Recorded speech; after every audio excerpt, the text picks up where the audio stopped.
রাজধানীর নিউমার্কেট থানার দোকান কর্মচারী শাহজাহান হত্যা মামলায় চাকরিচ্যুত সেনা কর্মকর্তা জিয়াউল আহসানকে আদালতে তোলা হয়েছে। এই মুহূর্তে সিএমএম কোর্টের সামনে রয়েছেন আমাদের সহকর্মী লিটন মাহমুদ। কথা বলবো তার সাথে। লিটন, জানাবেন সেখান থেকে সবশেষ পরিস্থিতি। আপনাকে ধন্যবাদ।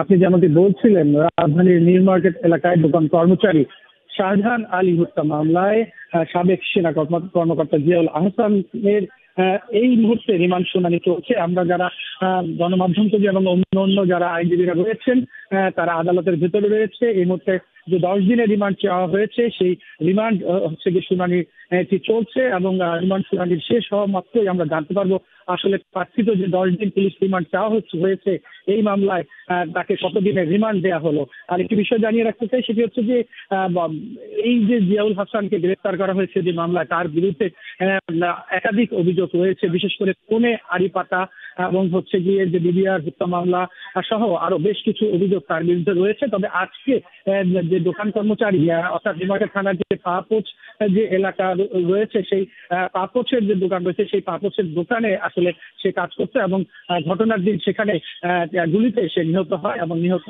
হওয়ার পরে কিন্তু এই মামলাটি যে নিহত হয়েছেন শাহজাহান আলী তার মা এই মামলাটি দায়ের করে এবং এই মামলায় 2 দিন আগেই সাবেক যে আইনমন্ত্রী রয়েছেন এবং সাবেক প্রধানমন্ত্রী শেখ হাসিনার বেসরকারি বিনিয়োগ বিষয়ক যে উপদেষ্টা রয়েছেন সালমান এফ রহমান, তারা দুজনে কিন্তু 10 দিন করে রিমান্ডে আছেন এবং রিমান্ড এখন পর্যন্ত তাদের চলছে। আর রিমান্ড শুনানি যেটি আজকে সাবেক সেনা কর্মকর্তা জিয়াউল হাসানকে উঠানো হয়েছে সেটি এই মুহূর্তের ভিতরে চলছে। একটু পরেই আদেশ দিবেন, আদেশ দিলে পরেই আমরা যে কতদিনের রিমান্ডে হলো সে বিষয়টি আপনার মাধ্যমে দর্শকদের জানিয়ে দিতে পারবো। লিটন, ধন্যবাদ আপনাকে।